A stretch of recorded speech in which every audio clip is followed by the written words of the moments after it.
Tony Kemp with us here, A's Cast live from Hohokam Stadium. Great to see you. How was the off season, the family, and how you feeling? It's unbelievable. I think this offseason went by the quickest I've ever been a part of. Just having a kid, that was unbelievable. We went to Malaysia. It was awesome. And we were there for, I think, a little under 2 weeks. And flying with an 11-month-old for it was a journey, man, but we had a Yeah. good time. We flew from Nashville to DC, which was 2 hours, and then DC to Tokyo, which was 15 hours, and then Tokyo to Kuala Lumpur, which is the capital, and then we were in Malaysia, so that was another 7-8 hours. So it was a journey, and then back. But she did great. My daughter was unbelievable. We actually had some people say, obviously you get on this huge long flight, and then you sit down. The row in front of you is a little toddler, a little baby, and then you're like, oh gosh, here we go. But Yeah. we had people on both legs say that she was great, so she did a good job. Yeah, it's a whole when you're a young family. I have twins. They're You now have twins? they're now 17, so they're in Okay. high school. But yeah, Okay. traveling it's a nightmare, right? Yeah. And so you just think about your off seasons, like back when I used to play a ton of golf, then you have kids, and now it's no golf. Yeah. So it's interesting when Mhm. you're at Vanderbilt, leave Yeah. Vanderbilt, you become a pro, Yep. you have your off seasons. It's Yep. all about you and your Yep. career, and then now it's a whole different ball game. And then your hobbies kind of get pushed to the Yeah. wayside a little bit. So it's still, people ask me about what's it like having a kid, and I say it's the most fun, challenging, exciting, best time, hardest thing I've ever done. So, obviously it's so rewarding, and being able to see her grow and seeing how fast she learns it's a treat. So, hopefully we'll see what she plans to do tomorrow. But you have that transition of I could go work out from 9 to 1 and then take a nap from 2 to 4, and that's not the case anymore. So, just trying to help out my wife as best I can. So we recently had JJ Blade on the show, Anchor down. and we were talking about, hey, the factory, and we were talking about Vandy, and we brought you up in that. So Uh-oh. how much have you been able to talk to him Uh-oh. and bring in another Vandy guy, another factory guy in? Yeah, I hope he said some good things. No, I think he's a phenomenal talent. David Forrest actually texted me when he got traded over here and said, "Got you another Vandy boy." I said, "About time." So, he's a tremendous talent. Former first-round pick, SEC Player of the Year. I think that his ceiling is very high. I think that he has the ability to do a lot of great things. My message to him is, I just want you to be comfortable in your own skin. I want you to believe in yourself. I don't want you to feel like you have to walk on eggshells around here. And I've seen what he can do at the highest level of college, and I know that he can tap back into that. And I know he's been exposed to the big leagues a little bit on a small scale, but when he's comfortable in the box and he's believing and he's not thinking too much about mechanics or whatever, he's going to be a really good talent. I really like that trade. I talked about this with Trevor May earlier. It's like we have so many young guys here, Hmm. a lot of talented guys. This is a game of failure, and Yeah. there's going to be the struggle. Oh yeah. And I talked to him about, there's going to be times where you got to go put your arm around a guy. Yeah. And I think about, Hmm. the role that you have in this franchise. You're a leader of this franchise. Just how important is it going to be for you to look over at a young guy and be like, man, I got to go help this guy out, because it is so tough to play day to day. 100%. And I think that's the most exciting part I'm looking forward to this season, is just being able to help people. I kind of feel like it's just kind of in my DNA to just walk over to somebody, throw my arm around them, say it's going to be okay. I've been in that similar situation, and man, I hit 200 in the first half last year, and you learn a lot about yourself and what it takes to get yourself into the right mindset, into what it's like to walk around with more confidence. And just to see these young guys, you can't help but see yourself. And when you were Yeah, a no young doubt. a Yeah. young guy in Major League camp for the first time, and what guys did for you. So I'm just trying to pass on the same things that when I was coming up with Houston, what Jose Altuve did for me, what George Springer did for me, and I'm just trying to pass those same things down. And,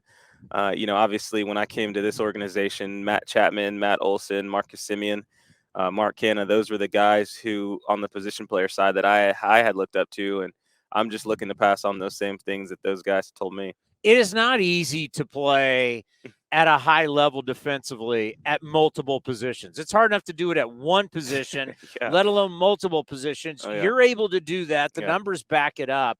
Yeah. Just how do you prepare to keep your body healthy and to know that, okay, today I could be in left, tomorrow I can be at second. Yeah. They could put me at short. They could put me at third. I could DH. I could. Yeah. How do you mentally prepare, and how do you prepare physically to be able to do that? I think the biggest thing for me is what I do on a physical standpoint is I always take my infield glove everywhere, whether if I'm in the infield, obviously, but if I go to the outfield, I always use a smaller glove just so if I have to make that transition from left field to second base late in innings, I'm used to it in my head in practice of always having it on my hand. So, and that kind of took some time, once I was in AA and AAA and trying to feel what my routine was going to be.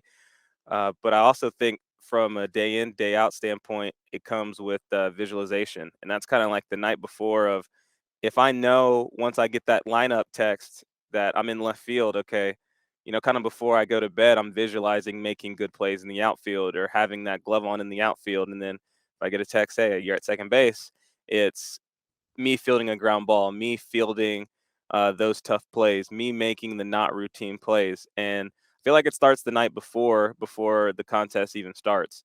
And, for me, I feel like that's always helped because I'm already visualizing the plays that I'm going to make before I even step foot in the locker room the next day. So I think for me, being able to visualize is something that has helped me throughout my career and also it helps you stick around because I knew when I got drafted as a second baseman and Jose Altuve was a second baseman, I knew I wasn't going to play second base in the big leagues, right? And once it got to be 2015 or so, and I made the futures game, that's when I kind of feel like they had a plan for me because they started moving me back in the outfield. So I knew, okay, if they move me back in the outfield, they think that I have a chance to be in the big leagues and play. And so that's kind of when that started. But I figured out, hey, if you can play multiple positions at a high level, then that just gives your manager or an organization that much more of you to the game. So I always pride myself on defense just because those pitchers who go out there every day,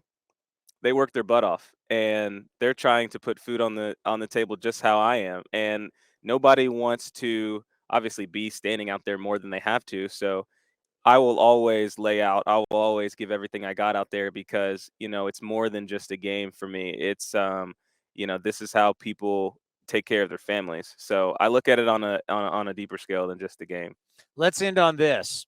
You're one of the guys I thought of when we're going to change the rules, right? Yeah. We're not going to shift anymore. Woo! And we're going to have bigger bases and we Yeah. got a pitch timer now.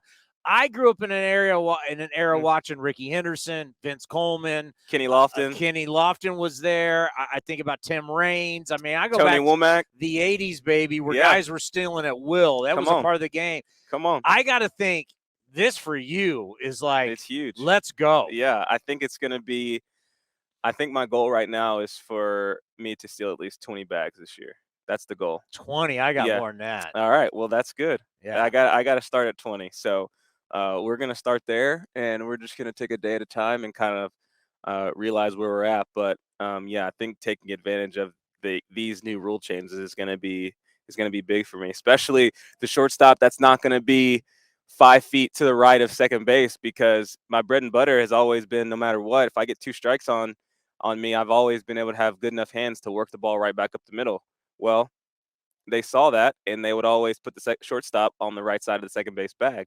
Well, now they're going to have to make a decision. Okay, do we move the second baseman up into the middle, or do we put him in the hole? So now I'm interested to see how teams are going to play me depending upon the count. So, I think the new rules are going to be great. Well, you've got a long way to go in your career. But, Thank you. But when that time ends, I think broadcasting could be in your future. Okay, all right. It'd be me and you. No, I'm just saying you could be up in the booth. Yeah. You could be a studio guy. Thank you. But, I mean, because intelligent baseball talk, I mean, you got it, and I think that could be something that long-term would be something that keeps you in the game. I appreciate it. So I don't know if you've ever thought about that, but broadcasting could be in your future. Once I went to Vanderbilt and got my degree in communications, I feel like it was kind of a second calling. Yeah, I think it's going to be that. But you got a long way to go. Yeah, hopefully I got another 5 years in this game. And you got a lot of bags to steal. And I got some bags 20, to steal. you Yeah. way more than 20. I got to get my legs. I got to get my legs underneath me. All right, stay healthy. We'll see you back in Oakland. Appreciate it.